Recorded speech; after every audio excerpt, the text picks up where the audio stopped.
Chapter 4. Take the Train. From Bad Axe to Bethesda, the happy news comes in, wrote anonymous Talk of the Town contributor in The New Yorker, April 9th, 1966. Flying saucers. We read the official explanations with sheer delight, marveling at their stupendous inadequacy. Marsh gas indeed. Our theory is that flying saucers are not of this earth. The beings who control them are attempting to make contact with man in the gentlest possible fashion. Dr. Isaac Asimov, Dean of Science Writers, commented, "I am told, though, that so many people have seen objects that look like spaceships that there must be something in it." Maybe there is, but think of all the people in the history of the world who have seen ghosts and spirits and angels. It's not what you see that is suspect, but how you interpret what you see. At a scientific convention held in Baltimore in 1966, Dr. Edward C. Walsh, Executive Secretary of the National Aeronautics and Space Council, remarked, "So many airline pilots report seeing them, that's why I take the train." Wherever you were in 1966, you must have heard about the coming of the flying saucers. The news media beat the story into a froth of ennui. The newsstands were glutted with one-shot UFO magazines and quickie paperbacks rehashing the reported sightings from previous flap years. Everywhere, great crowds of people gathered on hilltops and swamps and cemeteries and around reservoirs and gravel pits, their eyes turned heavenward. Saucer hunting became a national sport, rallying to the excited cry, "There goes one!" That year I stood on hilltops and beaches with those crowds, watching funny lights bob around in the night. But an uneasiness was overtaking me, a dark suspicion that Dr. Asimov's tongue-in-cheek observation may have contained more truth than even he knew. The year of the Garuda was at hand. A dark force was closing over a little town I had never even heard of, Point Pleasant, West Virginia. In a matter of months, I would be arriving there like some black-suited exorcist, lugging my tattered briefcase, waving the golden cross of science. My life would become intertwined with the lives of the people of Ohio Valley. In March 1966, a shapely housewife, whom I will call Mrs. Kelly because she asked that her name be withheld, was waiting in her car for her children near the Point Pleasant school when she saw an unbelievable apparition low in the sky. It looked like a glistening metal disc and was hovering directly above the school playground. A door-like aperture was open at its rim, and there was a man standing inside. He was not standing in the doorway, he was standing outside the object in midair. He wore a silvery skin-tight costume and had long silvery hair. He was looking down into the schoolyard intently. She watched him for a long moment until her children bounded up to the car. When she looked again, the man and the object were gone. She decided not to tell anyone about this strange vision, attaching religious significance to it. That summer, Miss Mary Heyer was driving along the Ohio side of the river when a sudden glint in the sky attracted her attention. "At first I thought it was a plane," she recalled. "Then I got a better look at it. It was perfectly round. I couldn't make out what it was, but I didn't give it any thought at the time." Another round object chose to hover around Tiny's restaurant just outside Point Pleasant that summer, where it was seen by a number of customers, including the wife of a local police officer. Tiny stands on the corner of the street where the McDaniels live. The McDaniel family would later serve as the focus for many of the strange manifestations. Not one person bothered to report a UFO sighting to the law or press in Point Pleasant, although there were many such sightings all summer long. People in distant Salt Lake City, Utah weren't so squeamish, however. When a bird, about as big as a Piper Cub airplane, circled that Mormon community on July 18th, 1966, some people ran for cover while others ran for their telephones. Shortly after 2 p.m. on September 1st, Miss James Eckhart of Scott, Mississippi, grabbed her phone to call the Delta Democrats Times in Greenville. She and her neighbors were watching a whitish man-shaped flying object. It got down pretty low, and then it would go up, Miss Eckhart said. I never saw anything like it. John Hirsch, a local meteorologist, whipped out the standard explanation, number 425. It's apparently somebody's research balloon that's gotten away, he announced. Whatever it was, it bounced around Scott for most of the afternoon. 3,000 years ago, a small group of brilliant men investigated and solved the mystery of the unidentified flying objects. Since then, a great many of others have approached the same mystery from different perspectives and solved it over and over again. Unfortunately, their staggering solutions were obfuscated by intellectual extrapolations and the ponderous terminology of philosophy and theology.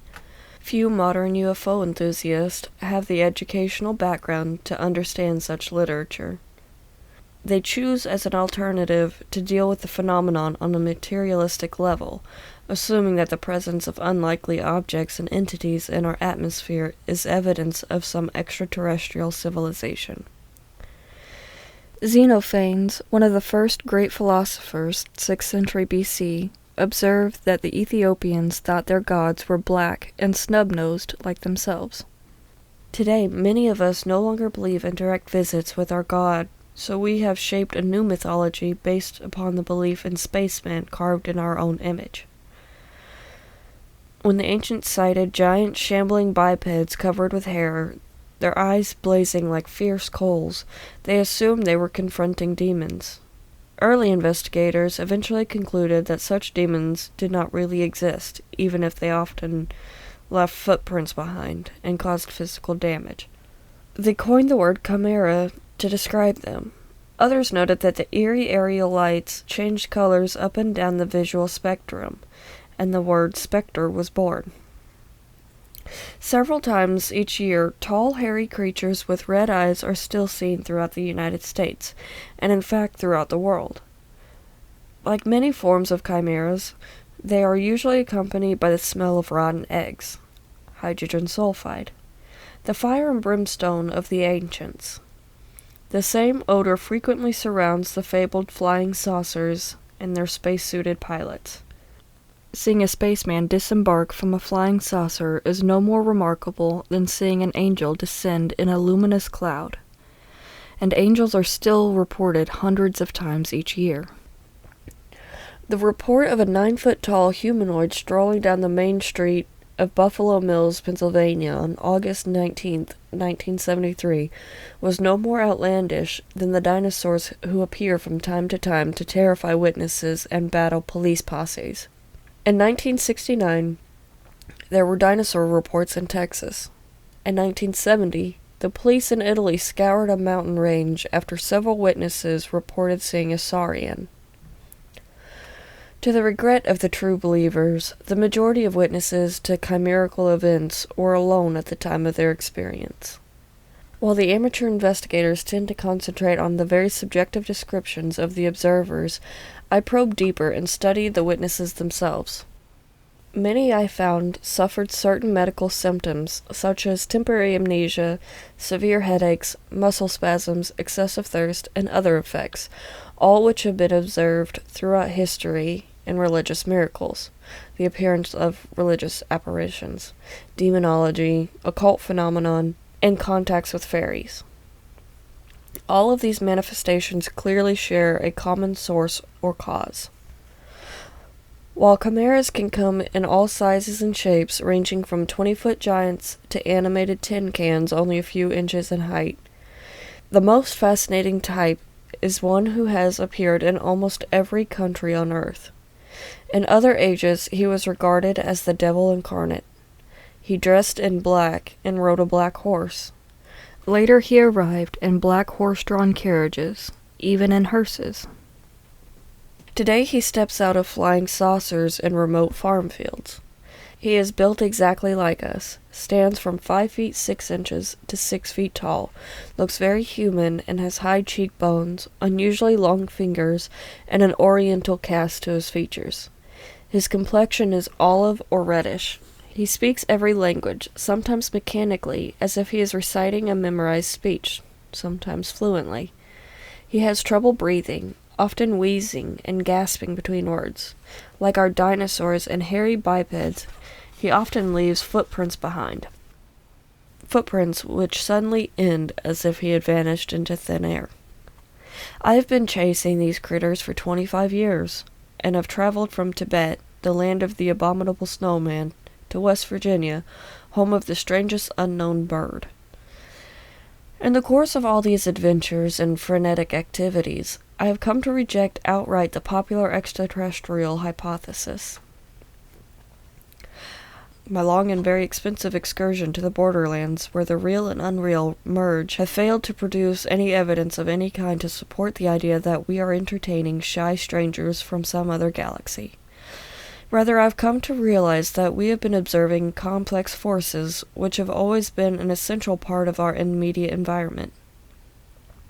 Instead of thinking in terms of extraterrestrials, I have adopted the concept of ultraterrestrials, beings and forces that coexist with us but are on another time frame. That is, they operate outside the limits of our space-time continuum, yet have the ability to cross over into our reality. This other world is not a place, however, as Mars or Andromeda are places, but a state of energy.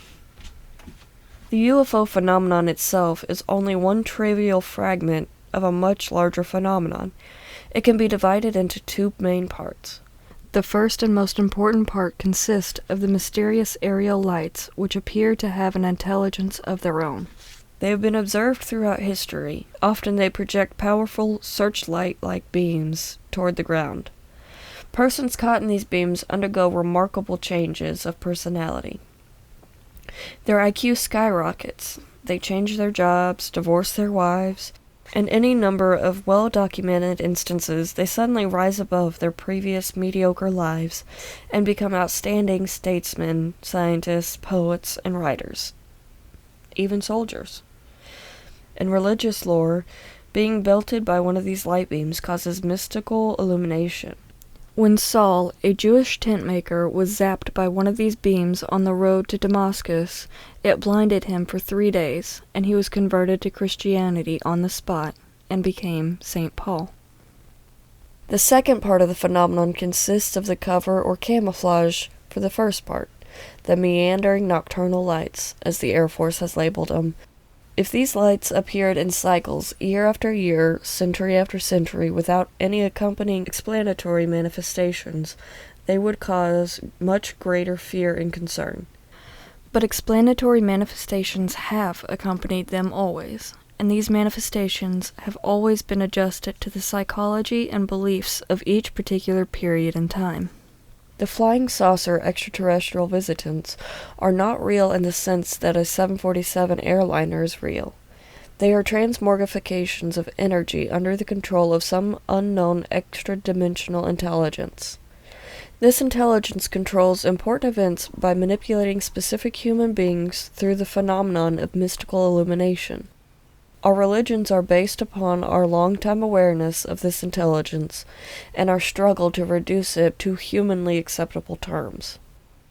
The ancient Ethiopians viewed their gods as black, snub-nosed entities. The Greeks and Romans populated their mountaintops with long-haired, handsome gods and goddesses. The Indians of South America worshipped bearded gods who traveled the night skies in luminous discs of light, as did the Egyptians. But religious views were modified in the 19th century with the coming of the Industrial Age. The lights were still there, but a new frame of reference was needed to cover their activities. Somebody somewhere does not want us to understand the true nature of this phenomenon and its true purpose.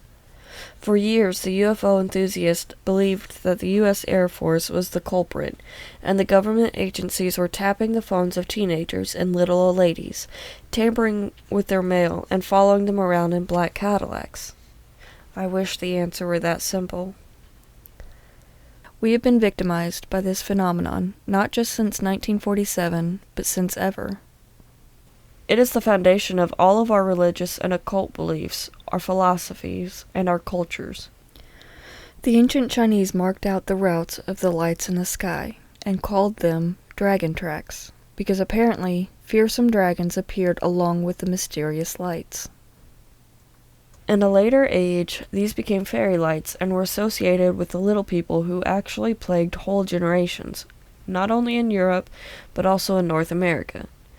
For the American Indians were telling stories about the little people long before the Europeans arrived here. During the witchcraft craze a few hundred years ago, people really thought they saw witches flying through the air, with lanterns hanging from the front of their brooms. The vampire legends of Middle Europe are almost identical to the modern UFO lore.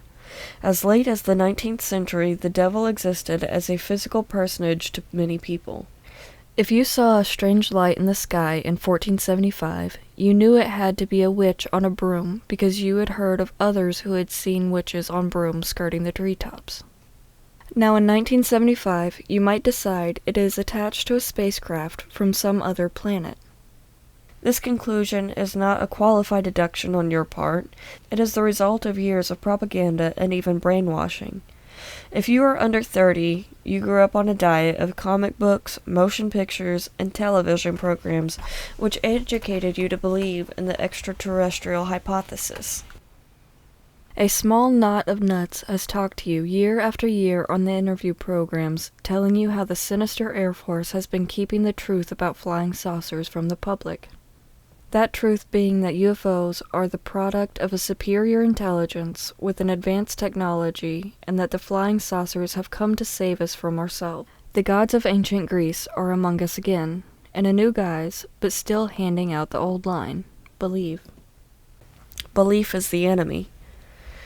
The people of the Middle Ages were as convinced of the reality of little people and their underground palaces as you might be of extraterrestrial civilization, with gleaming cities of glass on some far-off planet. 100 years from now, the phenomenon may be playing some new game with us. The whole interplanetary bag may be forgotten, but those lights and that damnable procession of strange critters and 9-foot humanoids will still be marching in our midst. Isolated individuals on lonely back roads will still be getting caught in sudden beams of energy from the sky, and then shuck their families, quit their jobs, and rocket into notoriety, or plunge into the hell of insanity and bankruptcy. While driving toward New Cumberland, we saw a light hovering near the hillside. John Vujovnik, an attorney from Weirton, West Virginia, said, describing his experience on the evening of October 7th, 1966. The light started coming toward the car, and I guess my son was frightened, and I slowed the car so that we were a good distance behind the object. The object had an outer circular light that glowed, but there was no sound at all.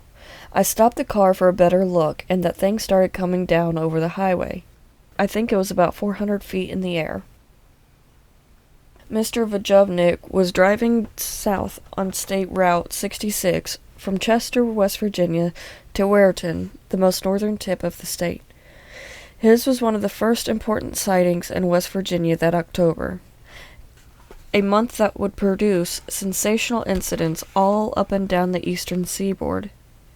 At one time, it looked as if there were windows in the craft, and after it got past, we could see a revolving light. The outer glow of the light made a fast flickering type of light as the object was hovering. It eventually disappeared as Mr. Vujovnik went on his way. In the weeks that followed, the lights and some dark objects of awesome size were seen from one end of the state to another. In Sistersville, a town mentioned in the 1897 airship reports, local UFO fans organized an informal warning system, calling each other on party lines to announce curtly, UFO, Northeast, etc. The town's newspaper did not bother to publish a single report. Every night at approximately 8 p.m., one of these brilliant flashing lights would cruise majestically over the Ohio River, traversing Point Pleasant from north to south. Those who bothered to notice it at all assumed it was an airplane. Mrs. Kelly, the lady who had seen the long-haired man standing in the sky 7 months earlier, lived in a house on the edge of a deep gully. She and her children were seeing blinding globes of light traveling close to the ground along the gully nightly. and her telephone was behaving strangely, ringing when no one was on the line and sometimes emitting beeps like Morse code. Early in November, an elderly man walked into Mary Hyer's newspaper office. "I've just got to tell someone," he began nervously. The story he unfolded seemed totally unbelievable to Mrs. Hyer, who knew nothing of UFOs at the time, but she knew the man and was impressed by his sincerity.